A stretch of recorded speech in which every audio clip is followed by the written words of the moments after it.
How's it going, YouTube? Coming at you today with another video, and today, guys, what to bring to you is an important guide for Pote format. Now, this format is going to be really interesting, and we're going to be focusing on 4 different decks today and breaking them down in great detail. So if you have a regional coming up really soon after the set drops, that you're as prepared as possible to start dealing with these strategies. These are all going to be very interesting and very unique to what they do, so I really want to make sure that you just know exactly what they're trying to accomplish, their end boards, and why I would choose certain tech cards over other ones this format, and why they're going to be really impactful. So if you haven't already checked out my sponsors over on Imperium Duelist and Dragon Shield, definitely go ahead and check them out, and let's hop into all the information that we have for you today.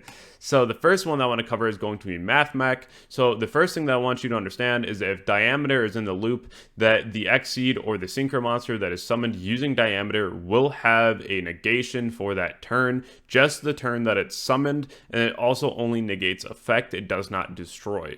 So just keep that in the back of your mind that whatever is summoned with Diameter, it will be an Omni negate for that turn, not forever. The next thing is going to be Super Factorial. This card is going to be insane. It's just like Revolt, but you really have to make sure that you are using the correct tech card here. A lot of people are saying, like you can go ahead and Bell Super Factorial, which is like cool, and it's definitely a good way to go about it. But I think that Crow, this format, is a lot more versatile than Bell, and that doesn't mean that Bell isn't like that great of a card right now, but I just think that Crow is inherently better. And the reason being for this interaction is that so you target 3 Math Mechs in your grave with different names.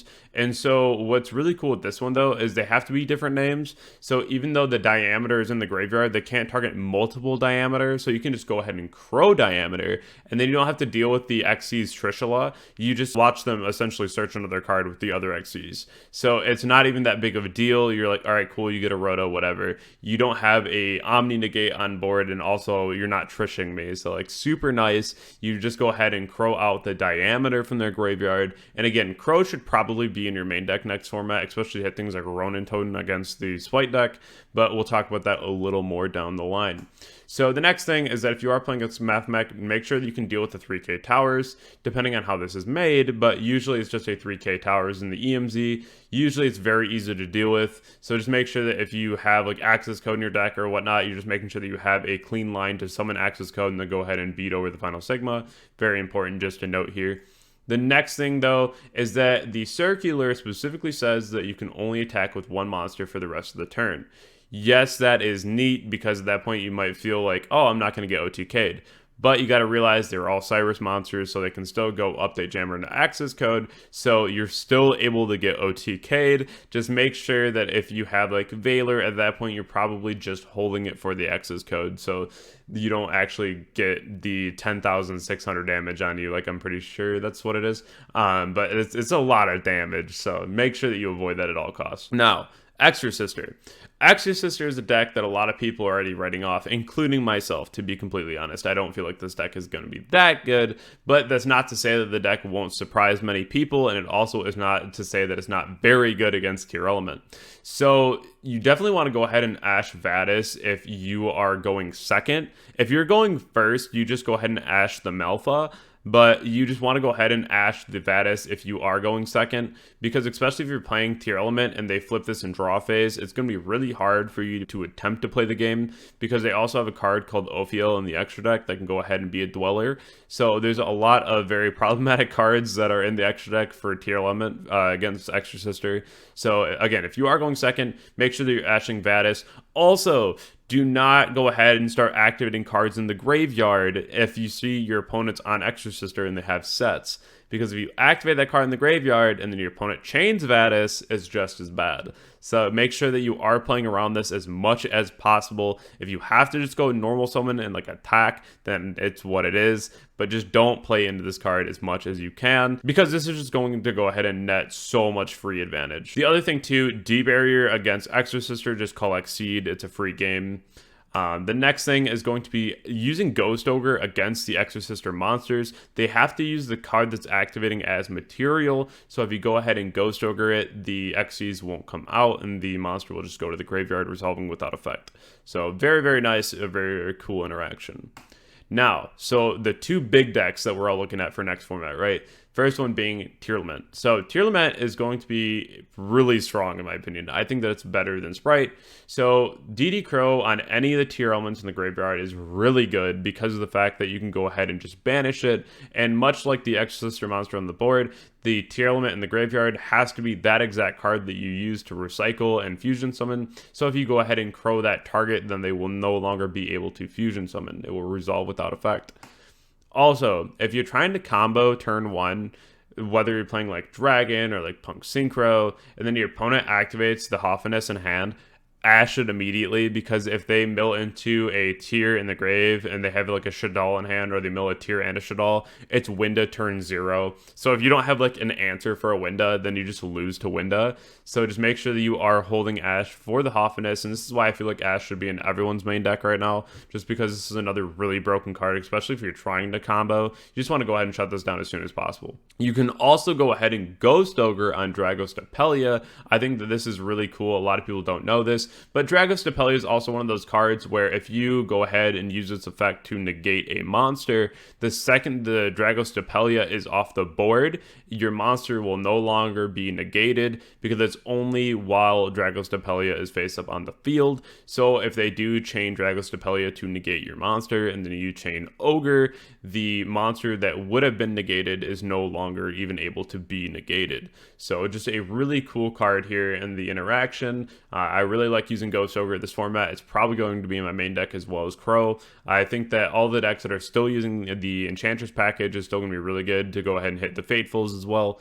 So Ghost Ogre just might be a staple. The next one is that if you are playing Tearlament, you are going to go ahead and mill quite a bit. I do recommend playing Mischief of the Gnome in the sideboard, because this card will just auto win you against Sprite most of the time. If they have starter, that's like fine. They still get to a few more monsters, but at the same point, Mischief of the Gnome just deals with so much. And the fact that this card alone just says you can reduce all the levels of monsters in both players' hands by 1, and then even if their normal summon is set, it still applies. And then you can banish this from your graveyard and then reduce again, even on like a follow-up turn or the same turn. It's pretty insane. Mischief of the Gnome goes pretty wild. This card is something that I definitely recommend, especially again if you're milling so much and you already have a board set up and then you banish Mischief of the Gnome. There's not a whole lot that your opponent's doing, so I definitely recommend going ahead and playing this card. They're already like $3-4 a piece, and they're just commons, but you definitely need to go ahead and pick up a play set of these. Very good card. The next thing is if you really want to win against Tearlament and you're playing like a stun deck, or you're playing a deck that can really cater to like floodgates, I definitely recommend playing Soul Drain. Soul Drain is a card just does not let tier elements activate in the graveyard, as long as anything else that gets milled is just really strong. Monsters that are banished as well, monsters in the graveyard cannot activate their effects. Just a really strong card all in all. This is also something that I really want to mention. I feel like a lot of people just haven't caught this yet, and that's the counter trap that you see on the left here, the crime. This card is the counter trap that goes ahead and just negates Dark Ruler, which is pretty crazy. It's a very good card, and it's something that not a lot of people are playing. You'll most likely see people playing a Meta Noise or a Salic. And so Meta Noise is the middle one. This is the Book of Moon. Salic is going to be the Imperm. And so I think the Meta Noise, the Book of Moon, is the best one, honestly, especially against like Sprite. Meta Noise is the one that goes ahead and sends one from the deck to the graveyard, which is really cool, because if you get like Dark Ruler on your Winda, you can go ahead and summon another Winda. And this is what I'm talking about when I say like the traps versus like double Winda. And this is because these traps usually allow you to just go ahead and then fuse your Winda again to make a second Winda, which is pretty insane.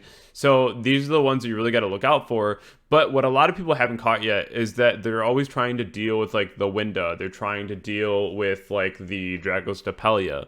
Usually your opponent will still have like a main deck tier element on board. And so what's really good about that is that if you play like Lava Golem, if you're playing like Raw Spear mode, if you're playing these cards to go ahead and deal with the bigger board from tier element, make sure that you're tributing the tier element that they leave on their board, because of the fact that these trap cards don't work if they don't control that tier element. And so that way, like if you get rid of like Winda in the tier, there's no way for them to go ahead and refuse into another window with the trap card, because of the fact that they no longer control a tier element and they no longer can use the trap card. So this is something where I feel like Dark Ruler is going to be less good, and I feel like the Tribute monster is going to be a lot better. And so this is something that I just really want you to understand, is that if they control the tier element, that's where these are good. So make sure that you're using your tributing monsters to make sure that these don't go off again and summon the second window. The next thing here is going to be Ultimate Slayer. This card is insane. Your opponent cannot respond with monster effects. Yes, they can respond with crime, but no one's really playing crime.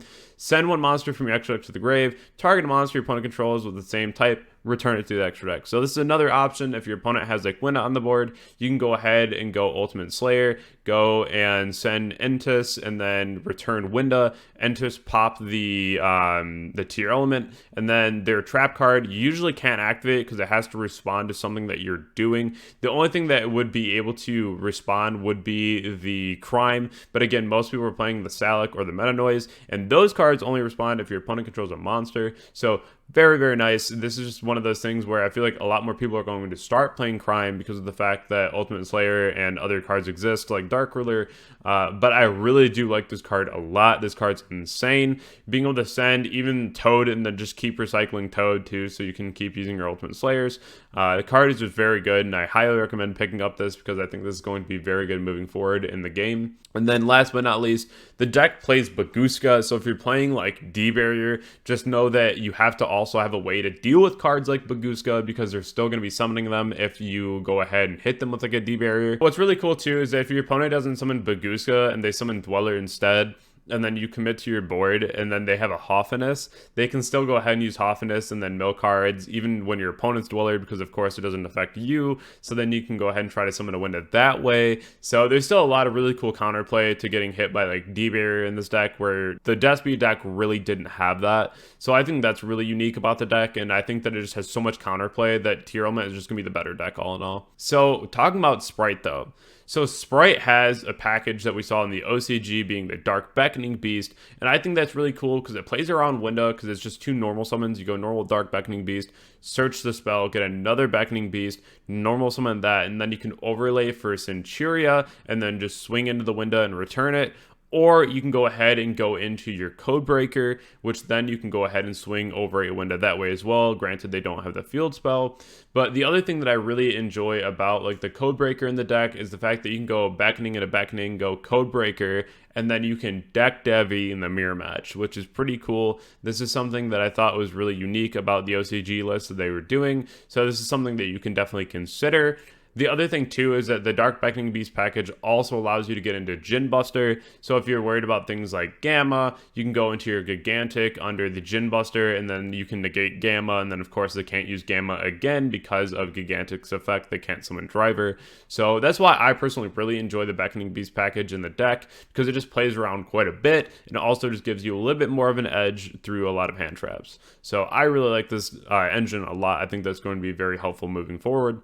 The next thing is going to be a lot of the Sprite decks are playing the Adventurer package. It's going to be very common, so just make sure that you keep that in the back of your mind, that you're prepared for that. The next thing is I still believe that Chaos Hunter is going to be really good against the Frog variant of the deck and not like a lot of the combo variants where they're just using Sprite as an engine. I think that this is really cool because if you're playing against the Frog variant where it's just like focusing really heavily on like the end board of Frogs, the only end board that you really can make under this is going to be like the IP board. So it's definitely something to consider because a lot of the extra decks right now just have nothing that really outs this, because a lot of people were playing like Cerberus, and then a lot of people cut that too because they're just going for more like combo-centric cards. So I think this is just a really cool option as of right now, not being able to banish for like Ronin Totem, not being able to use like the Smashers. I really like this card a lot because it just allows you to be able to play with a peace of mind to just know that even if they did summon a Toad, it's still big enough to swing over the Toad. So it's just a very good card all in all, in my opinion. The next thing here is going to be the main deck for Sprite that I've been seeing right now is going to be the Adventure Punk Sprite deck. They're essentially going Sprite combo with like Toad and then ending with Scythe Lock with like Hulk Dagda. So this is something that you really have to be prepared for, and just know that another Scythe deck is on the way. So the last thing that I want to bring to you is if you are playing Gamma, which I highly recommend you to do because it's the best hand trap next format, hands down. If your opponent's on Diva, which most Sprite decks are, and they go normal Diva and you Gamma it, a lot of times if they don't have starter, it's just GG. They just pass, and then you can just full combo, no TK. It's pretty insane.